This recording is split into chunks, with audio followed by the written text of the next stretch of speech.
Hello there, my staratlas family. It's me. I'm back again, but this time we're going to make it a very short video. I promise you, we're going to be looking at how to make some money as a small player in staratlas. Now, this has been an issue that has been compounding and compounding in staratlas for a long time, but you can see to my left-hand side over there, there is something special. They are the crew members.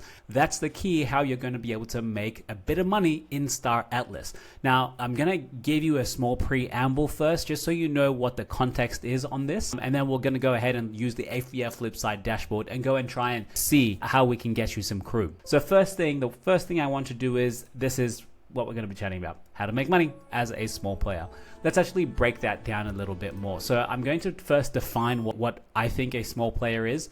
Now, just giving some loose terms, a small player, I would say at the moment, is less than $100, maybe even less than $50. There is no big definition of it. A small player is just someone that gets eaten by transaction fees, or you feel small, right? But the technical, for this specific strategy, the technical definition of a small player is if you have at a minimum one crew. Now, one crew is actually $4.50, give or take at the moment, depending when you watch this video. So with $4.50, I actually think that is a pretty decent small player.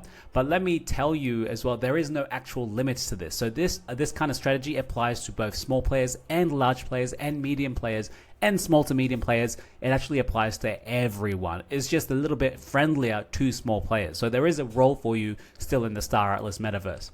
So the next thing I think of when I say what a small player is, someone who doesn't have a lot of time, right? Now, you can say you can be a large player, but you have a lot of free time for you to do a lot of things in staratlas.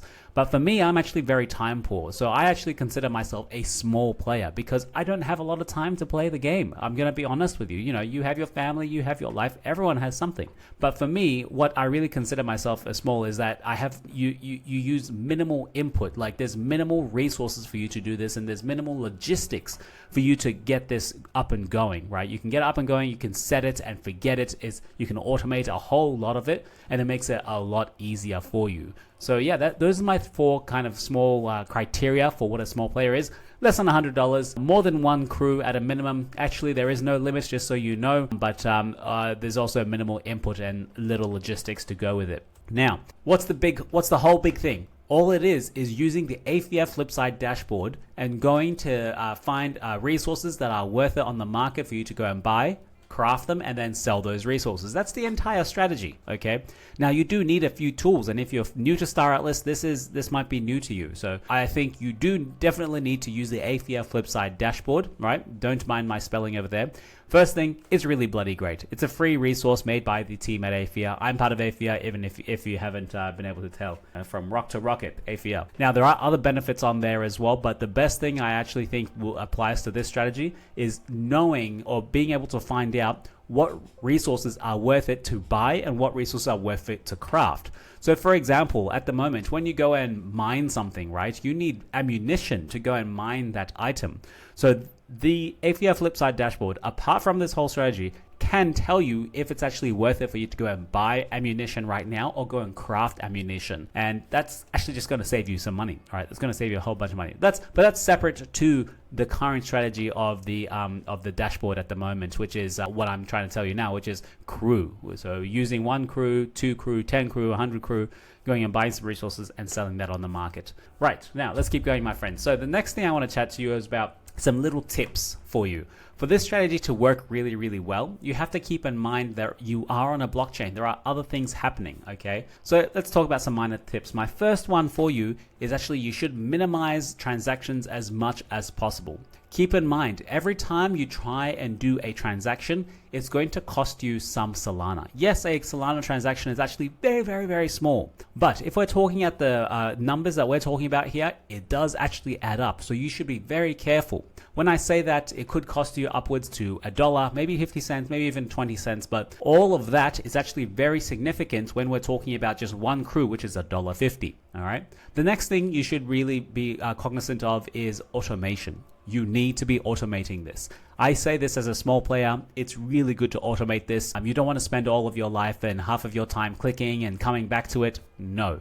The best tool to do your automation at the moment, at this video's recording, is the Sly automation tool, Sly Labs. If you don't know how to do it, let me know and I'll show you how to do it. The next minor tip I want to give you is you should always use limit orders. Now, what does that mean? That means in the marketplace, there are buyers and sellers. Some people don't have time. They want to go and sell immediately what they have, and they sell it to the highest bidder, the person who has the highest bid in the market. That they'll offer you whatever they want for that item, and you just say, okay, no problem, take it. We don't want that. What I want you to do is to always say, go to the market and say, okay, I want this item. I want to buy it at this price. Not the price you want to pay me right now, but I'm going to leave it there so that you can sell it to me or I can buy it from you at an agreed upon price. And that is how you make that money. You make that. I know it's a very, very small difference, right? But you waiting and being patient and buying a resource for 5% cheaper adds up over time, okay? The next thing, you got to be patient. If you use some of these tips, you will have to exercise some patience. So this may not be the tip for you if you want to make money overnight, right? It can still work definitely overnight, especially in high liquid markets, but let's just take it one step at a time. The next thing I want to talk to you about is volume. Volume does actually matter. What does that mean? So in the marketplace, there are multiple people coming and going, people selling, people buying, and all of that creates volume. And the bigger the volume, the better it is for you. Think about it like a swimming pool.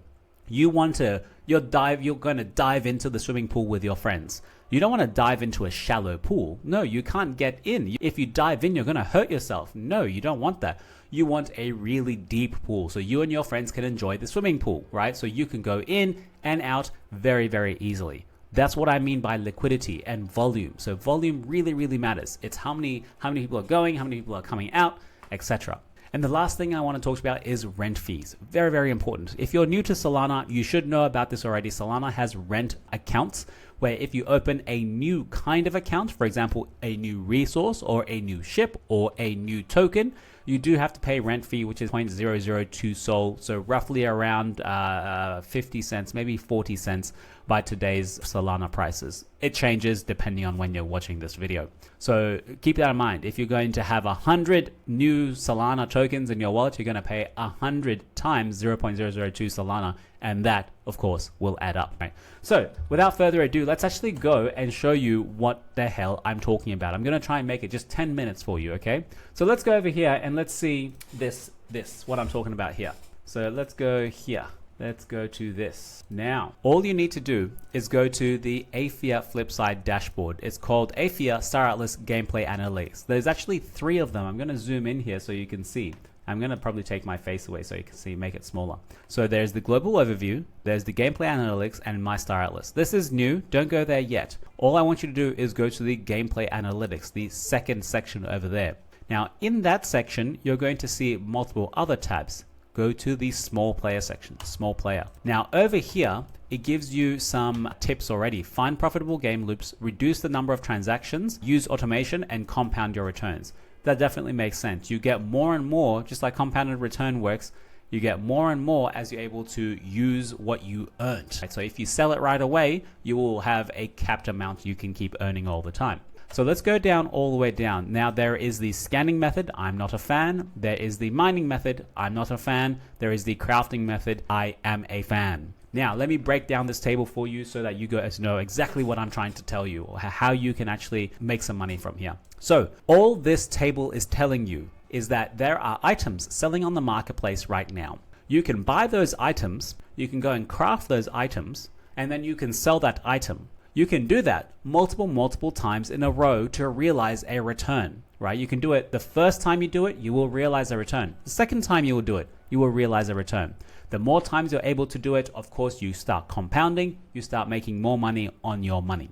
Now, let's actually explain this table a little bit for you. So don't mind about the budget. The budget is just about keeping in mind how much money you kind of theoretically have. Let's say this is $200. So for $200 and for a single crew, which is $4.85 at the moment, you can have around about 39 crew.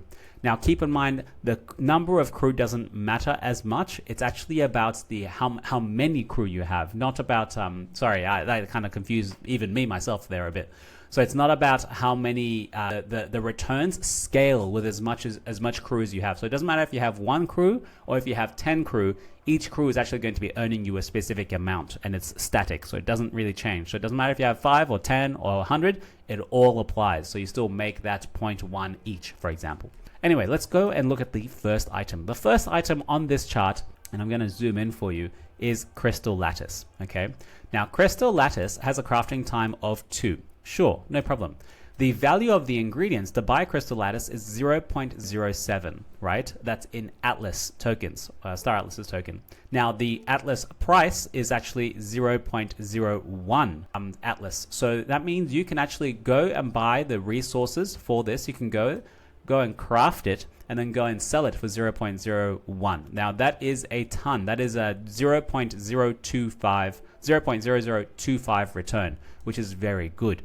Now, the entry liquidity is talking about the value of the ingredients, and the exit liquidity is talking about the how much volume there is on the actual item that you're trying to sell. Now, how many crafts per day is 3.7. You can do that with this many crew. Net profit, and then net profit per crew. This is also very important. 0.29 Atlas per crew, per craft, per one that you do, which is really good.